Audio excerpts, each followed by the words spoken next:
آ گئی جی وہ بات جو میں کہہ رہا تھا، امیین، ان پڑھ جاہل لوگ جو باتیں کرتے ہیں، اللہ کے فضل سے اس امت میں بھی جاہل لوگ یہی باتیں کر رہے ہیں۔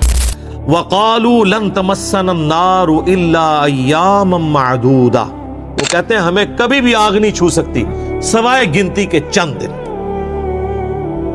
ایویں جیسا آپ کے لوگ نہیں کہتے ایک پھیرا ہی لگے گا۔ اب قرآن میں تو یہ ہونا چاہیے تھا کہ ہاں ایک پھیرا لگے گا پھر تمہیں ادھر بھیج دیں گے۔ اس کا جواب ذرا اللہ کی طرف سے سنیں۔ یہ پھیرے والے جو اتنے دلیر لوگ ہیں نا، ان کے بارے میں اللہ تعالیٰ کیا فرما رہا ہے؟ قل اتخذتم عند اللہ عہدا، کیا تم نے اللہ سے کوئی ایسا وعدہ لے رکھا ہے؟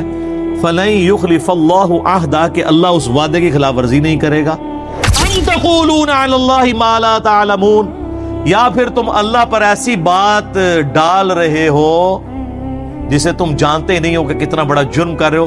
اپنی مرضی سے اللہ کے بارے میں یہ بات کر رہے ہو کہ اللہ ہمیں کچھ دنوں کے لیے دوزخ میں ڈالے گا، بعد میں چھوڑ ہی دے گا۔ یہ اللہ نے کس جگہ پہ تم سے یہ وعدہ لیا ہوا ہے کہ حضرت صاحب آپ کا ایک پھیرا لگے گا پھر آپ جنت میں چلے جائیں گے؟ تو ظاہر ہے کہیں بھی نہیں لیا ہوا۔ تو اللہ ہمارا اس کے مطلب ہے اللہ پہ جھوٹ باندھ رہے ہو۔ سر بخاری مسلم کی حدیث ہے، جس نے نبی علیہ السلام پہ جھوٹ باندھا وہ اپنا مقام دوزخ میں دیکھ لے، اور جو اللہ پہ جھوٹ باندھے اس کی انٹینسٹی ہے کون اندازہ لگا سکتا؟ ناٹ ایٹ آل، ایسا نہیں ہو سکتا۔ سورۃ الفرقان میں آگے چل کے آئے گا کہ دوزخ تھوڑی دیر کے لیے بھی وقت گزارنے کے لیے بری جگہ ہے اور زیادہ دیر کے لیے بھی بری جگہ ہے۔ کہتے ہیں تھوڑی دیر لگے گی۔ سر مسلم شریف کی حدیث ہے کہ قیامت والے دن اللہ تعالیٰ ایک مفلس بندے کو بلائے گا جس نے دنیا میں پرہیزگاری کی زندگی گزاری ہوگی لیکن روکھی سوکھی کھا کے، بڑا مشکل وقت۔ اللہ فرمائے گا فرشتوں اسے ایک ذرا جنت کا پھیرا لگواؤ۔ ایک جنت کا پھیرا لگے گا، اس کے بعد اللہ پوچھے گا وہ دنیا میں کوئی تکلیف دیکھی؟ کہے گا تیری عزت کی قسم کوئی تکلیف نہیں دیکھی۔ ایک جنت کا پھیرا اس کی ساری تکلیف کو کافور کر دے گا۔ اور حقیقت بات ہے، ظاہر ہے سر یہ دنیا کی چند گھنٹوں کی زندگی دیکھ کے اگر بلینز اینڈ ٹریلینز ایئرز کی ہمیشہ کی کامیابیاں مقدر ہوں، اور بخاری مسلم کی حدیث کے تحت سب سے آخر میں جانے والے جنتی کو بھی اس روئے سے 10 گنا بڑی جنت مل رہی ہو، تو کیا بڑی اس سے بڑی نعمت ہو سکتی ہے؟ اور موت ہی نہ آئے، جوانی نہ جائے، بڑھاپا نہ آئے، بیماری نہ آئے، اور اللہ ناراض نہ ہو، یہ 4 چیزیں مسلم شریف میں آئی ہیں نا، تو کیا چاہیے؟ پھر اللہ کہے گا کہ یہ گناہگار شخص کو ذرا ایک دوزخ کا پھیرا لگاؤ جس نے دنیا بڑی ٹھاٹ کی زندگی گزاری تھی نا، اور کہا تھا خیر اللہ بڑا غفور رحیم ہے معاف کر دے گا، یہی کچھ کہہ رہے تھے نا، ایک پھیرا ہی لگے گا۔ اللہ کہے گا اس کا ایک پھیرا لگواؤ۔ تو مسلم شریف کے الفاظ ہیں، جب وہ پھیرا لگا کے آئے گا نا، اللہ کہے گا وہ دنیا میں کوئی سکھ کا دن بھی دیکھا؟ کہے گا تیری عزت کی قسم میں نے زندگی میں کبھی سکھ دیکھا ہی نہیں ہے۔ ایک پھیرا اس کے دنیا کے سارے نشے کو کافور کر دے گا۔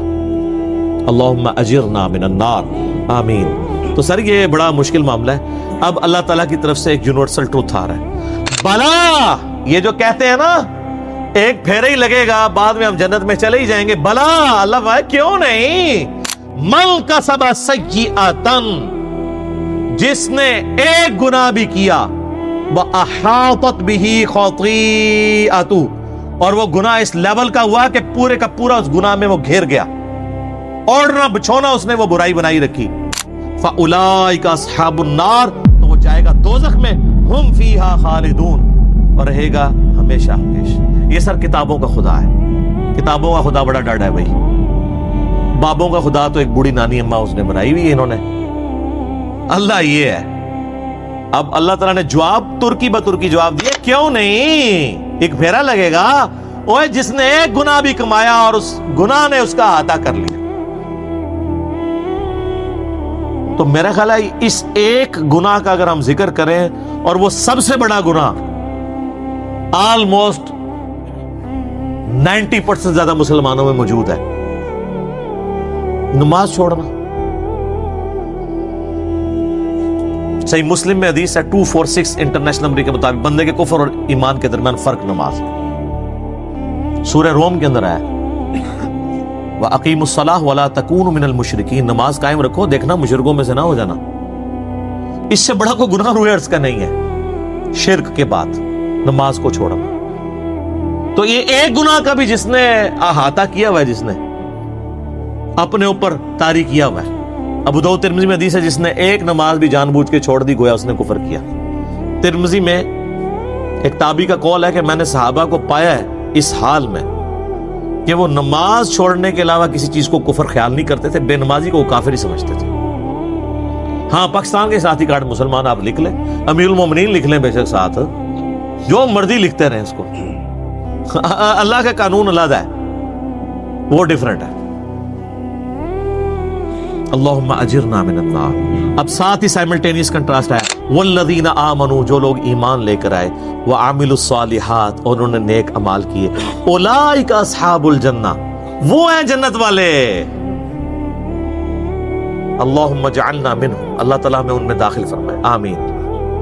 میرے بھائیو، یہ کتابوں کا خدا ہے، دودھ پیتے مجنو نہیں، جو انہوں نے ایمان لے کر آئے، نیک اعمال اختیار کیے، وہ ہیں جنت میں جانے والے، ہم فیہا خالدون، وہ رہیں گے اس میں ہمیشہ ہمیشہ۔ تو یہ میرا ایک یوٹیوب پہ کلپ ضرور دیکھیں آپ لوگ، اللہ کی رحمت سے دھوکہ۔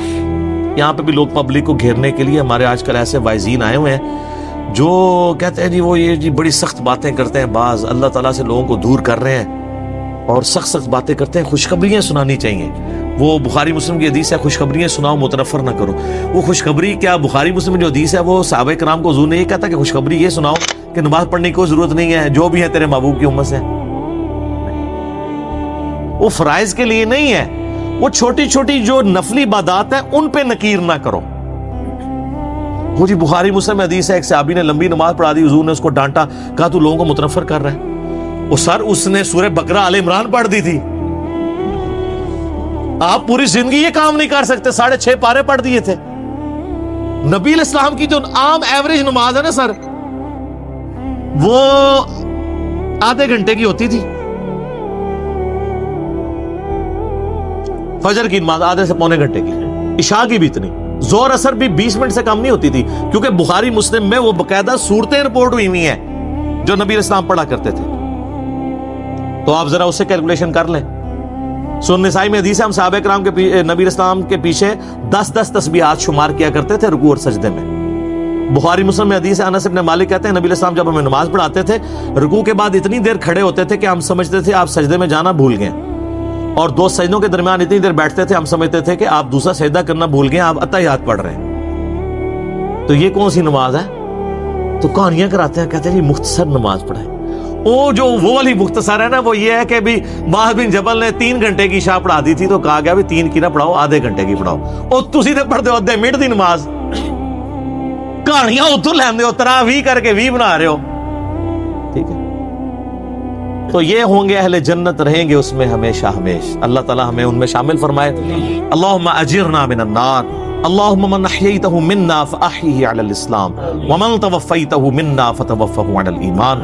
اللہ تعالیٰ سے دعا ہے جو حق بات میں نے کہی اللہ تعالیٰ ہمارے دلوں میں راسخ فرمائے۔